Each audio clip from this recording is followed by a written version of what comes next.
Hi everyone, welcome back again.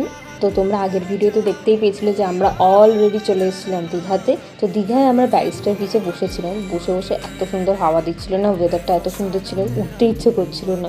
তারপর আমরা উঠে কিছু খেয়ে তারপরে এই হোটেলের দিকে যাওয়ার সময় এই ফুলের দোকানটা চোখে পড়লো।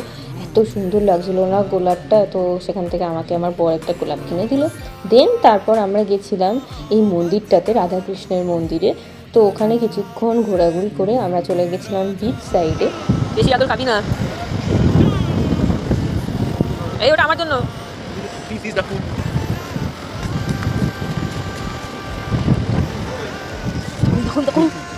ওরা এত সত্যি ভালোবাসা আদর বোঝে, মানে আমরা যখনই একটু এগিয়ে যাচ্ছিলাম তখনই ও দেখছি আমাদের পেছন পেছন পেছন পেছন আসছিলো। তো যাই হোক, কিছুক্ষণ আদর ঠাদর করে আমরা চলে গেছিলাম এই দোকানটায়। ওখান থেকে খেয়ে তারপর সোজা হোটেলে গিয়ে ঘুমিয়ে পড়েছিলাম।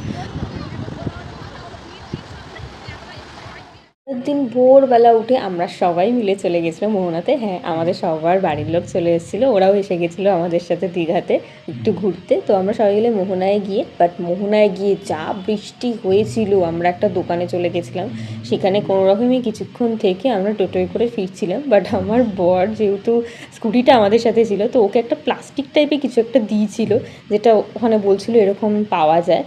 তো সেইটা করে কোনো রকমে স্কুটিটা নিয়ে হোটেলে এসেছিলো। তারপর আমরা সন্ধেবেলায় একটু সবাই বেরিয়েছিলাম একটু ঘুরতে, সি বিচের সাইডে গিয়ে আমরা একটু বসেছিলাম।